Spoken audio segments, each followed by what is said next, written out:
Hello everyone. आप सभी का स्वागत है आपके अपने यूट्यूब चैनल अंशुधर तिवारी में, जिसमें हम लोग अपने आगामी जो बोर्ड परीक्षा है उससे संबंधित सभी चैप्टर्स का क्या कर रहे हैं, फास्ट रिवीजन कर रहे हैं। तो उसी क्रम में हमारा जो चैप्टर था, हम लोगों ने linear equation two variable pair वाला कंप्लीट कर लिया था। रिवीजन हमने क्वाड्रेटिक इक्वेशन को करना था, कॉन्सेप्ट को क्लियर करना था, what is the quadratic equation और इसका कंप्लीट जो आपके एग्जाम्स बेसिस में पूछा जा सकता है वो सारी चीज़ें हमने पढ़नी है। तो सबसे पहली बात करते हैं, क्वाड्रेटिक इक्वेशन कहते हैं एक ऐसा linear equation, sorry, equation equation of form, एक ऐसा इक्वेशन जिसका जो फॉर्म है that is a x square plus b x plus c. एक ऐसा इक्वेशन जो इस फॉर्म में एग्जिस्ट करता है, यानी कि और इक्वेशन बनेगा तो ये क्या होगा, इक्वल टू जीरो होगा। तो ये ऐसे इक्वेशन जिसमें a x square plus b x c, मतलब यहाँ पर स्क्वायर होना जरूरी है, that is called quadratic equation. ध्यान देने वाली बात यह है कि यहाँ पर अगर ये क्वाड्रेटिक है तो यहाँ पे ए की वैल्यू कभी भी जीरो के बराबर नहीं होनी चाहिए। अगर ए की वैल्यू जीरो के बराबर हो गई तो क्या, तब ये कन्वर्ट हो जाएगा किसमें, लीनियर इक्वेशन में। किसमें, लीनियर इक्वेशन में कन्वर्ट हो जाएगा। और अगर if a equal to zero, अगर a is not equal to zero, तब ये क्या रहेगा बेटा, तब ये क्वाड्रेटिक होगा। तो क्वाड्रेटिक में प्रॉपर्टी क्या है, क्वाड्रेटिक इक्वेशन ऐसे इक्वेशंस कहते हैं जिसकी हाईएस्ट पावर ऑफ वेरिएबल वो कितना होता है, वो होता है दो। हाईएस्ट पावर यहाँ देखिए कितना है, दो होता है। तो यही क्या कहलाते हैं, आपके क्वाड्रेटिक इक्वेशन कहलाते हैं। बात करते हैं सॉल्यूशन की, कि सॉल्यूशन आपके क्या होते हैं, सॉल्यूशन। और सॉल्यूशन को ही आप कहते हो सॉल्यूशन रूट कहते हो, क्या कहते हो, रूट ऑफ। कभी कभी जीरोस भी बोल देते हैं, किसी भी इक्वेशन के जो सॉल्यूशन होते हैं उनको हम जीरोस भी बोलते हैं, ठीक ना, क्वाड्रेटिक इक्वेशन। ठीक है। तो सॉल्यूशन क्या होते हैं, सॉल्यूशन ऐसे, मतलब होता है ना कि वो सभी वेरिएबल के पॉसिबल वैल्यू जो आपके क्वाड्रेटिक इक्वेशन को सेटिस्फाई करते हैं। All possible values of variables that satisfy the quadratic equation, जो आपके क्वाड्रेटिक इक्वेशन को सेटिस्फाई कर देते हैं वो सभी क्या कहलाते हैं, आपके सॉल्यूशन कहलाते हैं या फिर रूट कहलाते हैं। ठीक है। और एक चीज याद रखिएगा, अगर क्वाड्रेटिक है, इफ क्वाड्रेटिक है, अगर कोई इक्वेशन क्वाड्रेटिक इक्वेशन के लिए ज़्यादा से ज़्यादा एटमोस्ट टू सॉल्यूशन ही पॉसिबल है। एटमोस्ट कितने सॉल्यूशन पॉसिबल हैं, दो सॉल्यूशन, दो से अधिक सॉल्यूशन नहीं हो सकते। यहाँ पे ये शब्द को देखिएगा, एटमोस्ट मैंने लगाया है, अधिकतम।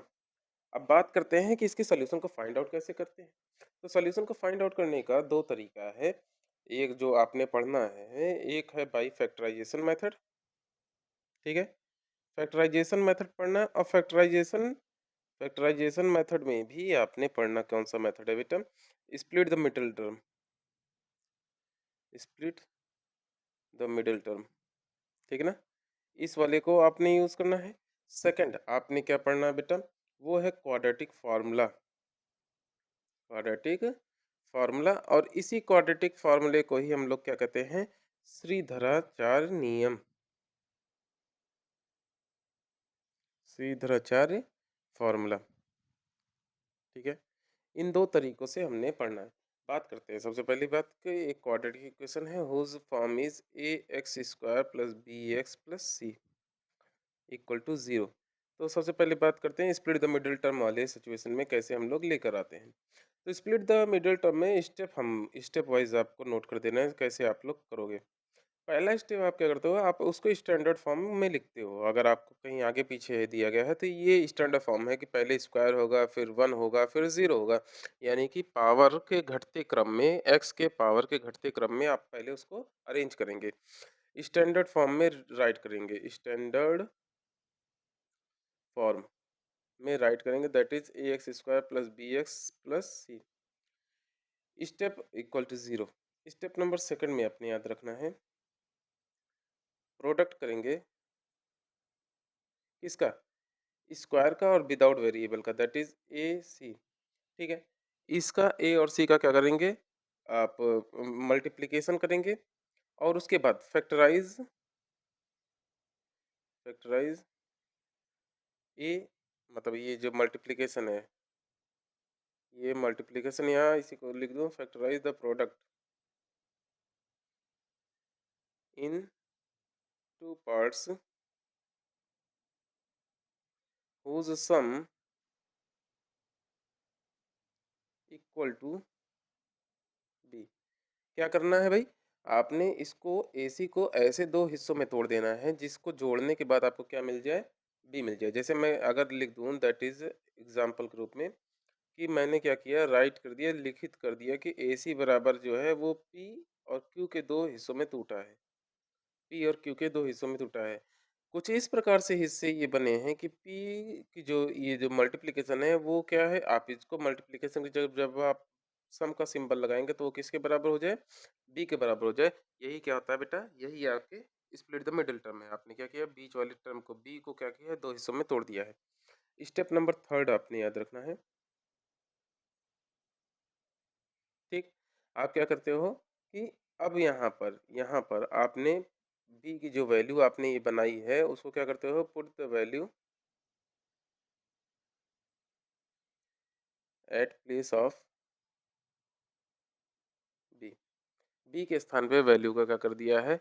रख दिया है और आप पूरे इक्वेशन को लेफ्ट हैंड साइड के पूरे इक्वेशन को ना आप 2 हिस्सों में फिर अब तोड़ते हो, ठीक ना?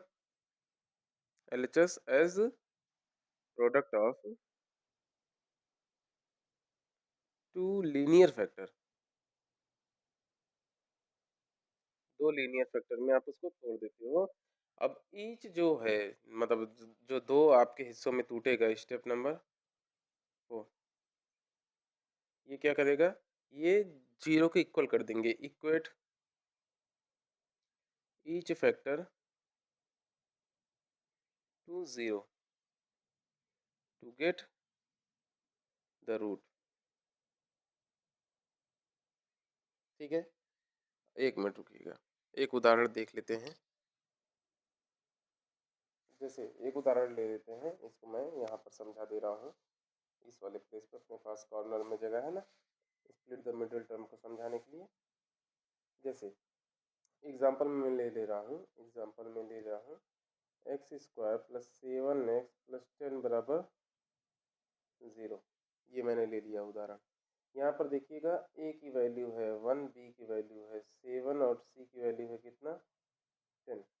मैं बात करता हूँ कि ए और सी का मल्टीप्लिकेशन, तो ए और सी का मल्टीप्लिकेशन किसके बराबर है? 10 के। 10 को आप ऐसे 2 हिस्सों में तोड़िए, जो कि जैसे मैंने 10 को लिखा ना, अब इसके फैक्टर लिखते हैं 2 इंटू 5। अब इसको 2 इंटू 5 को जो है आप इसको 2 प्लस 5 के रूप में आप इससे रिप्रेजेंट करोगे, 2 प्लस 5 के रूप में, तो वो किसके बराबर है? बी के बराबर।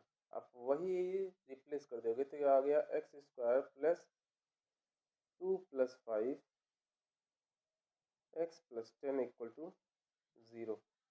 आपने यहाँ पर ओपन कर दिया x square plus 2x plus 5x plus 10 equal to 0। X को कॉमन लिया तो क्या बचा बेटा? एक्स प्लस 2, और यहाँ पर 5 कॉमन लिया तो क्या बचा? X plus 2 equal to 0। अब ये देखिएगा, इन दोनों को जो कॉमन है इनको आप कॉमन ले लेंगे। एक्स प्लस 2 कॉमन ले लिया, बचा क्या? X plus 5। ये देखिए 2 हिस्सों में टूट गया और दोनों क्या है? लीनियर फॉर्म है। अब एक एक को आप 0 के बराबर कर देंगे। एक्स प्लस 2 बराबर 0, तो एक्स इक्वल टू कितना है बेटा? -2।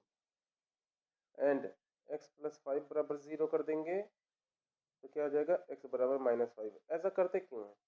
क्योंकि किन्हीं दो नंबर का अगर मल्टीप्लिकेशन 0 के बराबर है तो या तो एक उसमें से कोई एक 0 होगा, या तो दूसरा 0 होगा, या तो दोनों के दोनों ही क्या होंगे? 0 होंगे। इसलिए हम क्या करते हैं? इसको 0 के बराबर करते हैं। सॉरी, यहाँ पे तो मैंने माइक हटा दिया था, लेकिन शायद आवाज़ आया होगा। चलिए, चलिए, कोई दिक्कत नहीं है। अब हम लोग दूसरे तरीके को जल्दी से यहीं पे नोट डाउन करते हैं। दूसरा है, अगर अगर आपका ऐसा इक्वेशन नहीं है जिसमें आप स्प्लिट द मिडिल टर्म कर सकिए, यानी कि a x square plus b x plus c बराबर 0 है, तो ऐसे में आप कैसे फाइंड आउट करते हैं? तो आपको फाइंड आउट करने के लिए आपको सबसे पहले एक टर्म है that is called discriminant. Discriminant को फाइंड आउट करते हैं। डिस्क्रिमिनेंट को फाइंड आउट करते हैं। डिस्क्रिमिनेंट को हम कैपिटल टी से रिप्रेजेंट करते हैं और जिसकी वैल्यू क्या होती है बेटा, b square plus b square minus four a c किसके बराबर होती है, b square minus four a c के बराबर होती है। अब देखिएगा,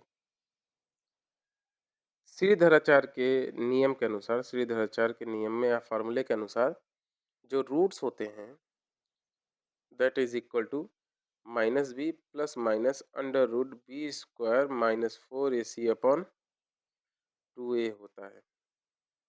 अब माइनस प्लस दोनों लगाने का मतलब हो गया कि एक रूट आपका स्क्वायर है ना भाई, तो इसके दो रूट्स आएंगे। एक आपका रहेगा minus b plus under root b square minus four a c upon two a, और एक होगा minus b minus under root b square minus four a c upon two a. दो होंगे, एक प्लस के साथ होगा और एक माइनस के साथ। अब हमने बात किया कि डिस्क्रिमिनेंट को क्यों बताया गया, क्यों फॉलो किया गया, क्योंकि डिस्क्रिमिनेंट आपके रूट के अंदर है। अभी यहाँ पे दो तीन प्रकार की पॉसिबिलिटीज बनती हैं। पहला, डिस्क्रिमिनेंट अगर आपका जीरो के बराबर है, डिस्क्रिमिनेंट आपका जीरो बराबर है, तो ये देखिए ये भी जीरो हो गया, ये भी जीरो हो गया, तो आपके रूट्स रियल होंगे एंड इक्वल होंगे। ठीक है ना, रूट्स क्या होंगे आपके, रियल होंगे और रियल के साथ ही साथ इक्वल भी होंगे। ठीक है। दूसरा दूसरा आपका, अगर, ये पहला कंडीशन है। दूसरा, इफ डी की वैल्यू जो है वो पॉजिटिव है, यानी कि जीरो से बड़ी है, ऐसे में आपको जो रूट मिलेंगे two real roots, two real different roots. ठीक है ना, दो डिफरेंट रूट मिलेंगे, क्योंकि ये डिफरेंट रहेगा, ये डिफरेंट रहेगा, मतलब ये डिफरेंट रहेंगे या सेम भी हो सकते हैं, लेकिन यहाँ देखिए प्लस है और यहाँ पर क्या है, माइनस है, इसलिए अपोजिट होने की वजह से ये क्या हो जाएंगे, आपको डिफरेंट मिल जाएंगे। तीसरा, डी की वैल्यू जीरो से छोटी, यहाँ पर ध्यान देने वाली बात है, जीरो से छोटी का मतलब हो गया निगेटिव संख्या। क्या हो गया, निगेटिव। रूट के अंदर निगेटिव संख्या आप नहीं रखेंगे, उसके लिए एक अलग कॉन्सेप्ट है, that is called imaginary number concept. ठीक है ना, इमेजिनरी नंबर का कॉन्सेप्ट आपने अभी प्रयोग नहीं करना है, तो यहाँ पर जो रूट होंगे वो क्या होंगे, इमेजिनरी रूट होंगे, इमेजिनरी रूट्स, या इसी को कहते हैं नो रियल रूट। यही आपके थे कॉन्सेप्ट पूरे क्वाड्रेटिक इक्वेशन का, बस इतना सा कॉन्सेप्ट है, बहुत प्यारा चैप्टर है। अब इसके हम लोग क्वेश्चन को भी प्रैक्टिस करेंगे, लेकिन पहले एक बार इस चैप्टर का कंप्लीट रिवीजन कर लेते हैं। चलिए, आप सभी का दिन शुभ हो, आप लोग इसको रिवाइज कर लीजिएगा, एक बढ़िया सा नोट्स बना लीजिएगा, और उम्मीद करते हैं आप सभी बहुत अच्छे तरीके से पढ़ रहे होंगे, रिवाइज कर रहे होंगे। किसी भी प्रकार की समस्या, किसी भी प्रकार की सहायता या किसी भी प्रकार की वार्ता के लिए आपका सभी वे तैयार हैं। आप कमेंट सेक्शन को यूज़ कर सकते हैं, आप फेसबुक पे कमेंट कर सकते हैं। मैंने टेलीग्राम के अकाउंट भी लगा दिए हैं, जहाँ से आप नोट्स भी डाउनलोड कर सकते हैं। नोट्स को मैं थोड़ा लेट इसलिए अपलोड करता हूँ ताकि पहले एक बार कॉन्सेप्ट क्लियर हो जाए, नहीं तो नोट्स ही पढ़ते रहेंगे। चलिए, आप लोग पढ़ते रहिएगा, जो भी चीज़ें कमी या सजेशन होगा भेजिएगा ज़रूर। Thank you.